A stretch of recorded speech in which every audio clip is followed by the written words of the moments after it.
Chapter 6. The beginning of Uncle Andrew's troubles. "Let go! Let go!" screamed Polly. "I'm not touching you," said Diggory. Then their heads came out of the pool, and once more the sunny quietness of the wood between the worlds was all about them, and it seemed richer and warmer and more peaceful than after the staleness and the ruin of the place they had just left. I think that if they had been given the chance, they would have again forgotten who they were and where they came from, and would have lain down and enjoyed themselves half asleep, listening to the growing of the trees. But this time there was something that kept them as wide awake as possible, for as soon as they got out onto the grass, they found that they were not alone. The queen, or the witch, whichever you like to call her, had come up with them, holding on fast by Polly's hair. That was why Polly had been shouting, "Let go!" This proved, by the way, another thing about the rings which Uncle Andrew hadn't told Diggory, because he didn't know it himself. In order to jump from world to world by using one of those rings, you don't need to be wearing it or touching it yourself. It is enough that you are touching someone who is touching it. In that way, they worked like a magnet, and everyone knows if you pick up a pin with a magnet, any other pin which is touching the first pin will come too. Now that you saw her in the wood, Queen Jadis looked different. She was much paler than she had been, so pale that hardly any of her beauty was left, and she was stooped and seemed to be fighting it hard to breathe, as if the air of that place stifled her. Neither of the children felt in the least afraid of her now. "Let go of my hair," said Polly. "What do you mean by it?" "Here, let go of her hair at once," said Diggory. They both turned and struggled with her. They were stronger than she, and in a few seconds they had forced her to let go. She reeled back, panting, and there was a look of terror in her eyes. "Quick, Diggory," said Polly. "Change rings and into the home pool." "Help! Help! Mercy!" cried the witch in a faint voice, staggering after them. "Take me with you. You cannot mean to leave me in this horrible place. It's killing me." "It is a reason of state," said Polly spitefully. "Like when you killed all those people in your home world. Do be quick, Diggory." They had put on their green rings, but Diggory said, "Oh, bother, what are we to do?" He couldn't help but feeling a little sorry for the queen.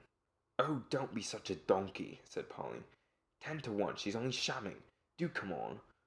And then both children plunged into the home pool.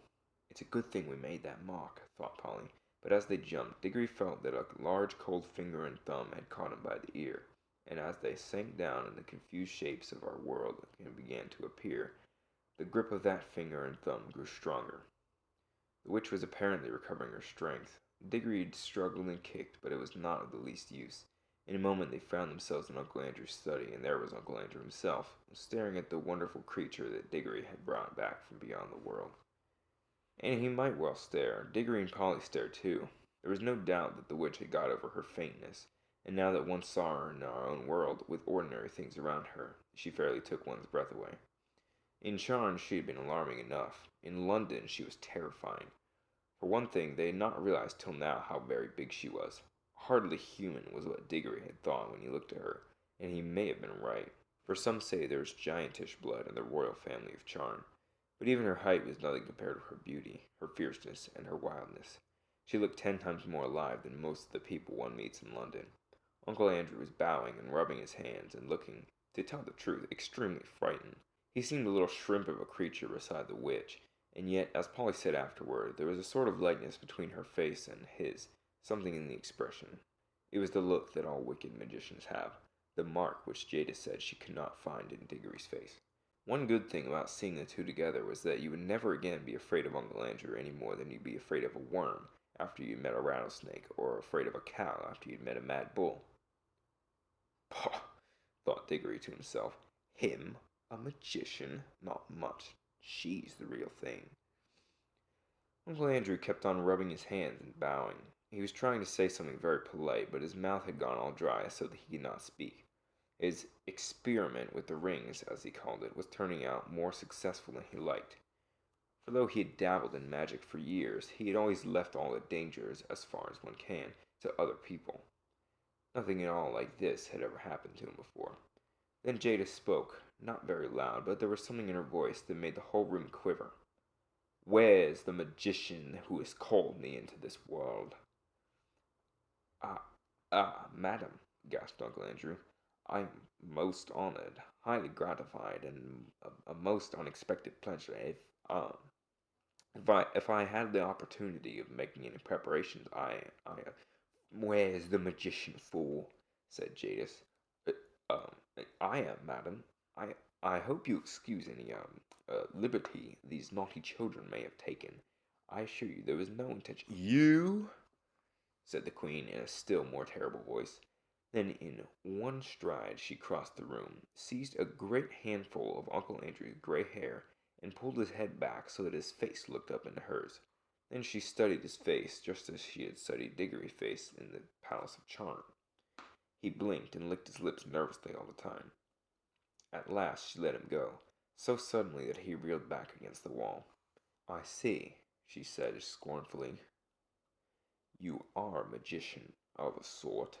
Stand up, dog, and don't sprawl there as if you were speaking to your equals. How do you come to know magic? You are not royal blood, I'll swear." "Well, but not perhaps in the strict sense," stammered Uncle Andrew. "Not exactly royal, ma'am. The Kettleys are, however, a very old family, an old Dorsetshire family, ma'am." "Peace," said the witch. "I see what you are. You are a little peddling magician who works by rules and books. There's no real magic in your blood and heart. Your kind was made an end of in my world 1,000 years ago, but here I shall allow you to be my servant." I should be most happy, delighted to be of any service. A pleasure, I assure you." "Peace, you talk far too much. Listen to your first task. I see we are in a large city. Procure for me at once a chariot, or a flying carpet, or a well-trained dragon, or whatever it is for royal and noble persons in your land. Then bring me to places where I can get clothes and jewels and slaves fit for my rank. Tomorrow I will begin the conquest of the world." I'll go and order a cab at once," gasped Uncle Andrew. "Stop," said the witch, just as he reached the door. "Do not dream of treachery. My eyes can see through walls and into the minds of men. They will be on you wherever you go. At the first sign of disobedience, I will lay such spells on you that anything you sit down on will feel like red-hot iron, and whenever you lie in bed, there will be invisible blocks of ice at your feet. Now go." The old man went out looking like a dog with its tail between its legs. The children were now afraid that Jadis would have something to say to them about what had happened in the wood. As it turned out, however, she never mentioned it either then or afterward. I think, and Diggory thinks too, that her mind was of a sort which cannot remember that quiet place at all, and however often you took her there, and however long you left her there, she would still know nothing about it. Now that she was left alone with the children, she took no notice of either of them, and that was like her too. In Charn, she had taken no notice of Polly till the very end, because Diggory was the one who she wanted to make use of. Now that she had Uncle Andrew, she took no notice of Diggory. I expect most witches are like that. They are not interested in things or people unless they can use them. They are terribly practical.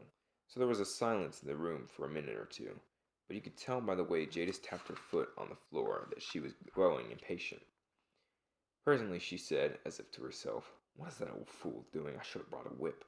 She stalked out of the room in pursuit of Uncle Andrew without one glance at the children. "Whew!" said Polly, letting out a long breath of relief. "And now I must get home. It's frightfully late. I shall catch it." "Well, do come back as soon as you can," said Diggory. "This is simply ghastly, having her here, and we must make some sort of plan." "That's up to your uncle now," said Polly. "It was he who started all this messing about with magic. All the same, you will come back, won't you? Hang it all, you can't leave me alone in a scrape like this." "I shall go home by the tunnel," said Polly rather coldly. "That'll be the quickest way. And if you want me to come back, hadn't you better say you're sorry?" "Sorry!" exclaimed Diggory. "Well, now, if that isn't just like a girl, what have I done?" "Oh, nothing, of course," said Polly sarcastically. "Only nearly screwed my wrist off in that room with all the waxworks like a cowardly bully. Only struck the bell with a hammer like a silly idiot. Only turned back in the wood so that she had time to catch a hold of you before we jumped in our own pool, that's all." "Oh," said Diggory, very surprised. "Well, all right, I'll say I'm sorry. And I really am sorry about what happened in the waxworks room. There, I've said I'm sorry. And now do be decent and come back. I shall be in a frightful hole if you don't." "I don't see what's going to happen to you. It's Mr. Kettley who's going to sit on red-hot chairs and have ice in his bed, isn't it?" "It isn't that sort of thing," said Diggory. What I'm worried about is Mother. Suppose that creature went into her room. She might frighten her to death." "Oh, I see," said Polly in a rather different voice. "All right, we'll call it Pax. I'll come back if I can, but I must go now." And she crawled through that little door into the tunnel, and that dark place among the rafters, which seemed so exciting and adventurous a few hours ago, seemed quite tame and homely now. We must now go back to Uncle Andrew. His poor old heart went a pit-pat as he staggered down the attic stairs and kept on dabbing at his forehead with a handkerchief. When he reached his bedroom, which was the floor below, he locked himself in. And the very first thing he did was to grope in his wardrobe for a bottle and a wineglass which he had always kept hidden where Aunt Letty could not find them. He poured himself a glassful of some nasty grown-up drink and drank it off in one gulp. And then he drew a deep breath. "Upon my word," he said to himself, "I'm dreadfully shaken, most upsetting, and at my time of life." He poured out a second glass and drank it too. Then he began to change his clothes. You've never seen such clothes, but I can remember them. He put on a very high, shiny, stiff collar of the sort that made you hold your chin up all the time. He put on a white waistcoat with a pattern on it and arranged his gold watch chain across the front. He put on his best frock coat, the one he had kept for weddings and funerals. He got out his best tall hat and polished it up.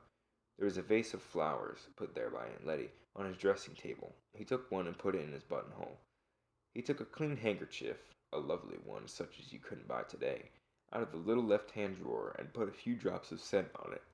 He took his eyeglass with a thick black ribbon and screwed it into his eye. Then he looked at himself in the mirror. Children have one kind of silliness, as you know, and grown-ups have another kind. At this moment, Uncle Andrew was beginning to be silly in a very grown-up way. Now that the witch was no longer in the same room with him, he was quickly forgetting how she had frightened him, and thinking more and more of her as a wonderful beauty. He kept on saying to himself, "A damn fine woman, sir, a damn fine woman, a superb creature." He had also managed to forget that it was the children who had got hold of this superb creature.